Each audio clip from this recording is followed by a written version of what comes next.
it started with AEW. We have to start with CM Punk, first time speaking to us since he left with the what we now know as a or believe to be a broken foot or whatever.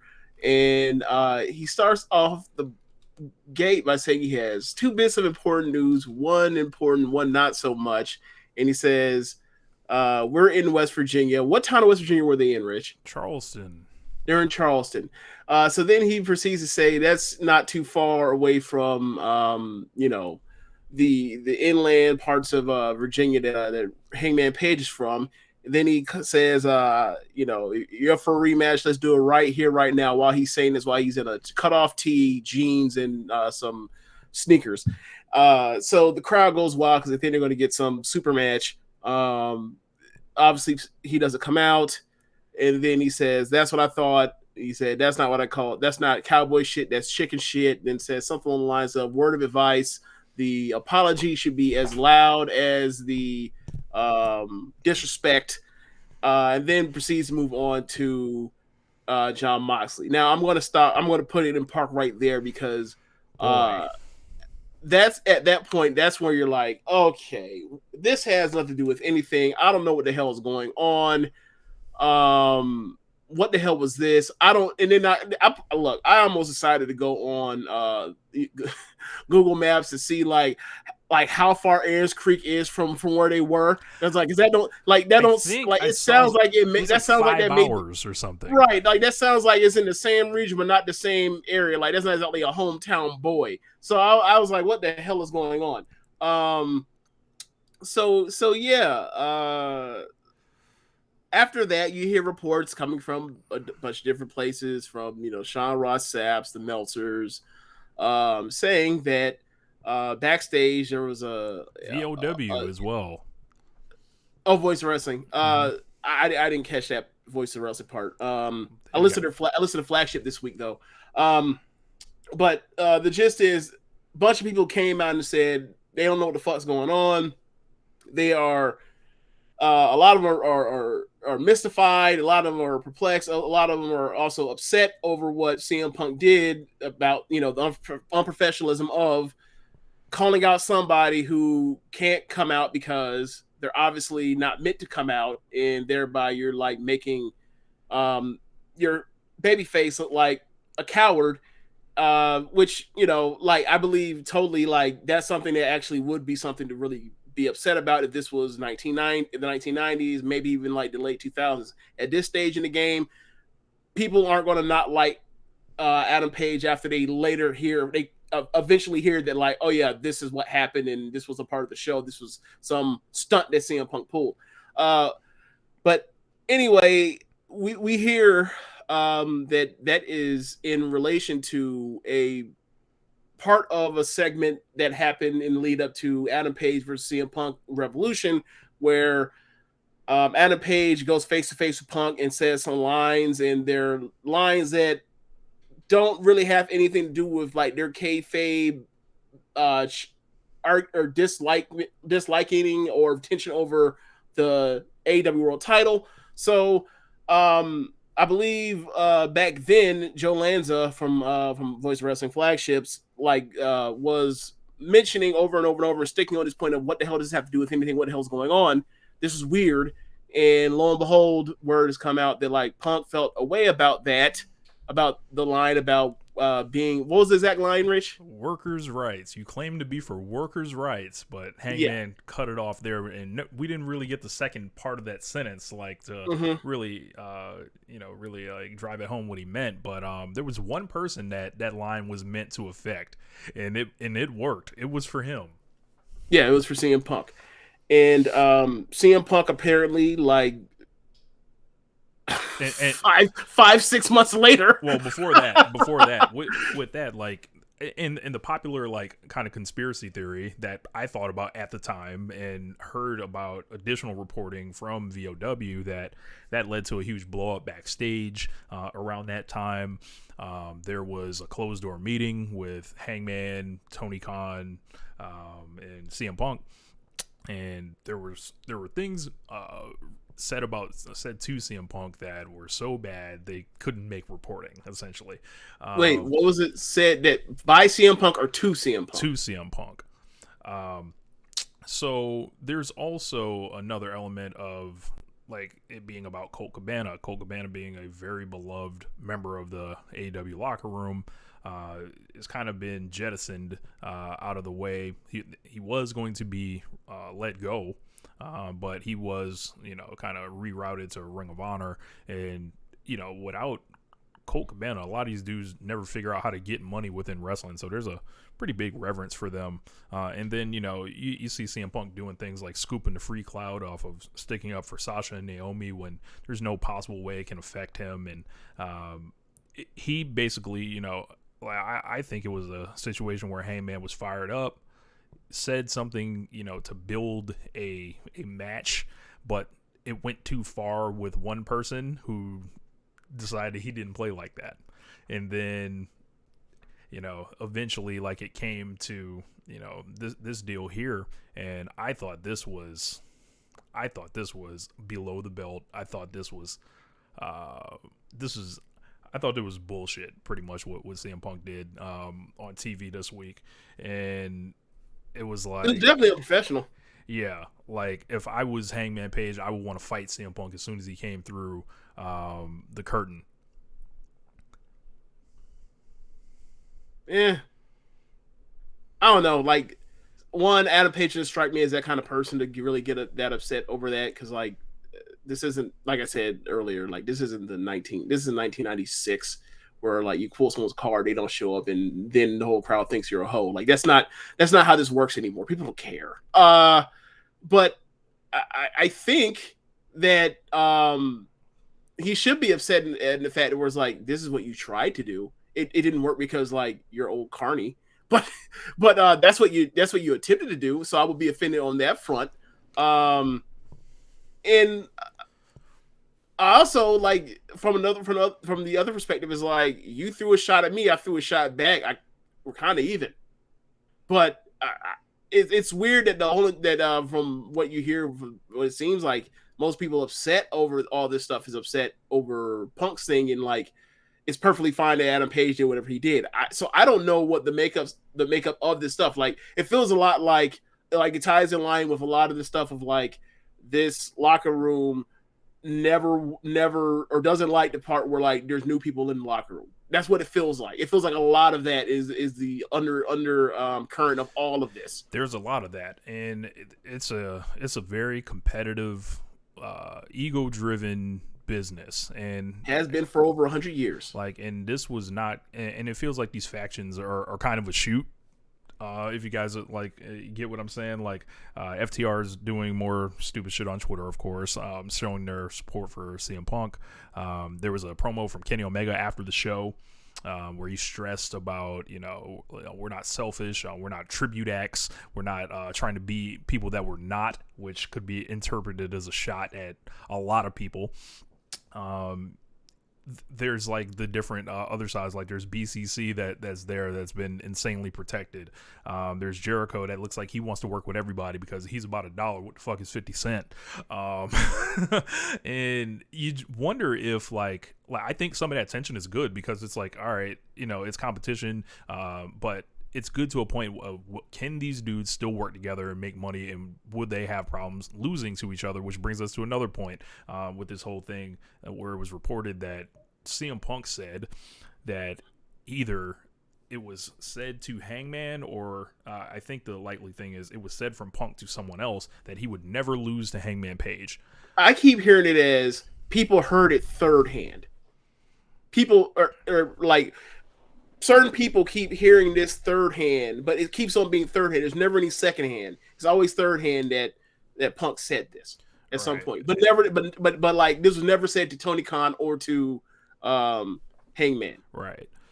So for me, look, maybe it's true, maybe it's not. I'm just like the story of this company is putting over Hangman Page. So, like, if you don't want to do that, like, I don't really have like much patience for you at this point. Like, at what point does it turn into a situation where you're sequestering yourself off like Cody did, where he didn't want to either wrestle people, and stayed away from all the real people, and it's like, huh? Well, is he staying away from the real people, or is he staying away from one person?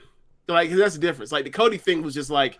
Well, I don't know yet. It You hasn't can been take up. it as a retrospect, looking at it as like it seemed like he didn't want to work with any of the hot dudes because he was going to have to do some jobs. With the Punk thing, like Punk is already Like we'll done see. a major job to somebody else, and like quite frankly, like if Adam, if they are adults about this, even if they don't want to work with each other ever again, they don't have to. They have years worth of stuff before ever touching each other again. So so for me, I feel like. And maybe I don't know if because I've talked about this I feel like ad nauseum with you over like 5 days, whatever it's been, and I just feel like people cannot like each other, people cannot work with each other in professional wrestling. It's fine, like you can continue to have successful wrestling programs around these two and have them be in their own, never interact with each other. It's perfectly fine. People have managed to make this happen before.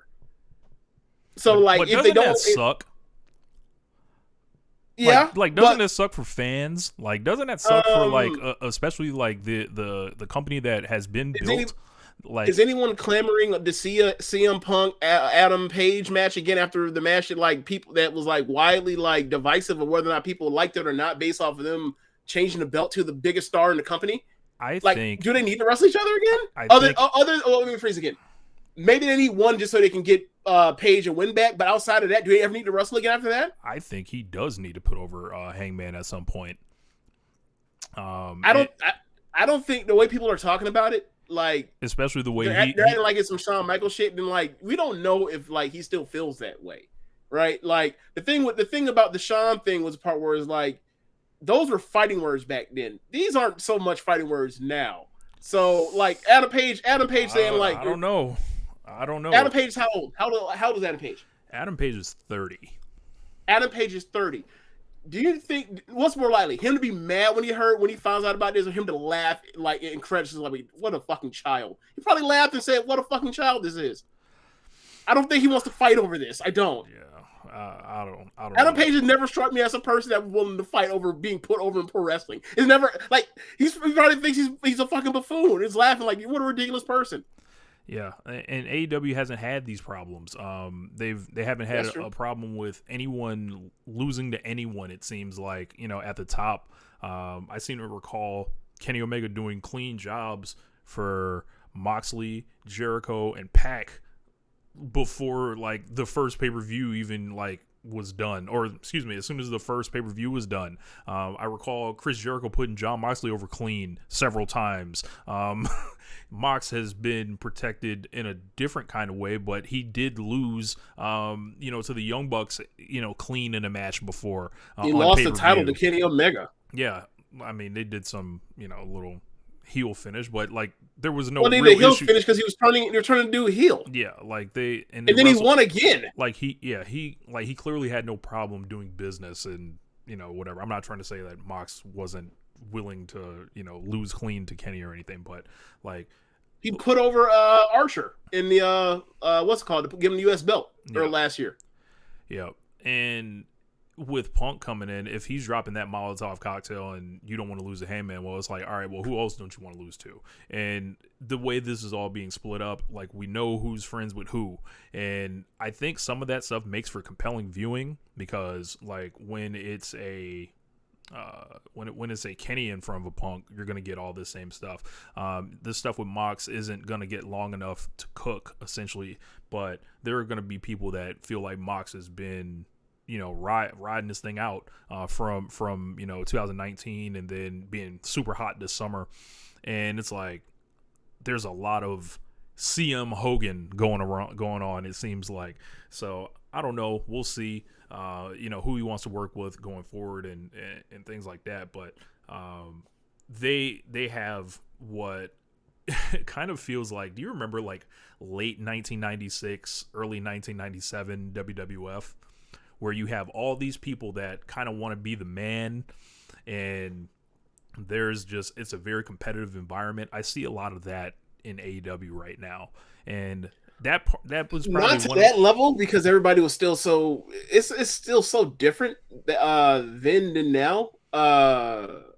So like because people were gristling and trying to find ways to get out of jobs all the time back then. Like we're talking about one person. Like, and I'm sure there were people, programs in people's minds of things they want to do, and people getting upset because they're not allowed to do it. But like, so what? It's pro wrestling. Like, everyone wants to do certain things, and they're told no by the booker. That's what it is. Like, welcome to professional wrestling. I understand it's been kumbaya since 2019, but like, this is more like it. Like, you're going to have some input. You're not going to have all the input. Like, if you want to go back to WWE and see how that goes with Triple H, go for it. But I'm pretty sure you're gonna have more creative freedom in AEW than you are in WWE, even with Vince gone. Sorry. James Brown Wyos is so different. Honestly, I don't think the Elite cares about losing at all. They don't. Yeah, I don't think so either. In fact, like by all accounts, they have to be told they have to put people over, or they have to beat people. Put people over. Sir Sam says, I get a lot of what Rich is saying. Feels like no, I'm sorry, you're right. I fucked it up. They have to be told they have to not put people over. Sorry.